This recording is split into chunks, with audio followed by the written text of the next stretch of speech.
Well, it's interesting because my mom went to school in California, and so I always heard from my mom about how California had the best schools, the best business opportunities. It was the California dream of being able to rise from the bottom and make it your way to the top. And you know, I would say that now that dream is almost gone for a lot of people.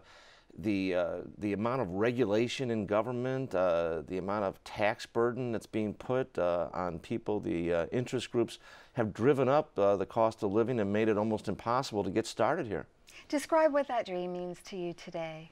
Well, I think it means doing what I did, and that is starting at the bottom. My mom was a school teacher in Chicago, and making it your success, making your life a success. And that's the way to cure inequality. The politicians, the political class likes to talk, like my opponent, likes to talk about bridging this inequality. And the trouble is that what they're doing in Sacramento is making that inequality worse by making it so much more difficult to get a good education, to start a business, or to work for a small business.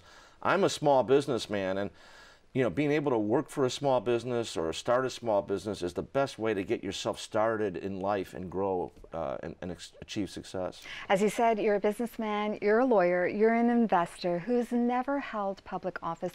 How do you relate to the nearly half of all Californians who are struggling with poverty today? Because I solve problems and deliver results. The political class, like my opponent, will just talk a good game. They'll say, we're going to give you this, we're going to give you that.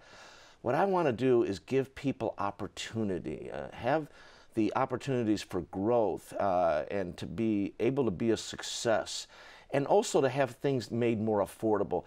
The cost of housing has been driven up to ridiculous levels, and it's mostly government that's done that. The lawsuits, the impact fees, the regulations, the red tape. Those are the things that are holding back people from living a wonderful life, and that's what I'm going to try to change. Let's talk about housing. You've discussed the affordability crisis in California a great deal. What is your specific plan to make houses more affordable to buy and apartments more affordable to rent? I build in other states for a fraction of what it costs to build apartments here. And the difference, lawsuits, red tape, taxes. My opponent's answer is to hand out a few subsidies to a few people. That is only going to save a few people. It is not going to provide wonderful, affordable housing to millions. We literally have millions of people who are living in a lot less than desirable places. They small apartments, small houses. People can't even afford to buy a house these days, and they're moving to other states. What's your specific plan? Streamline the regulations, end the frivolous litigation and lawsuits, shorten the approval process. Now it takes 5 different agencies to approve a housing project. I want local control, but I want the process streamlined so that you don't have to go through a million different steps to get something approved. Do you support more density?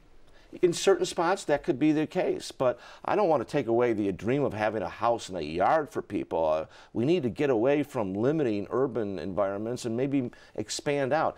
You know, California still only builds on about 5% of the available land in this state, so I think we have plenty of room for expansion. What role, if any, should government play in getting the 134,000 homeless people in this state off the streets? Whose responsibility is it? It's political leadership and a lack of political will.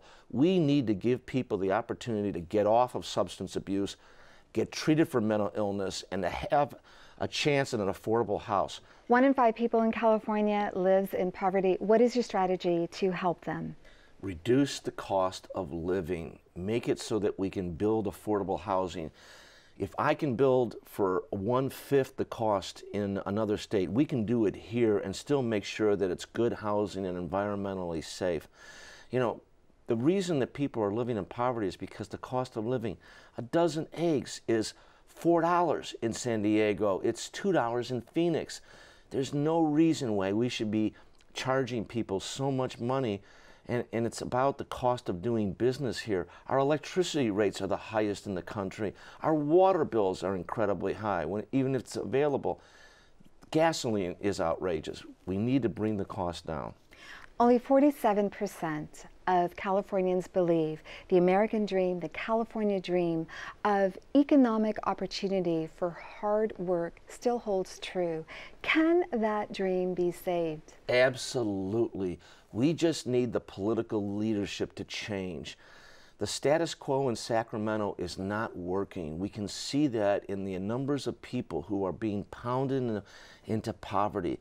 Our school system is 47th in the nation now, near the bottom.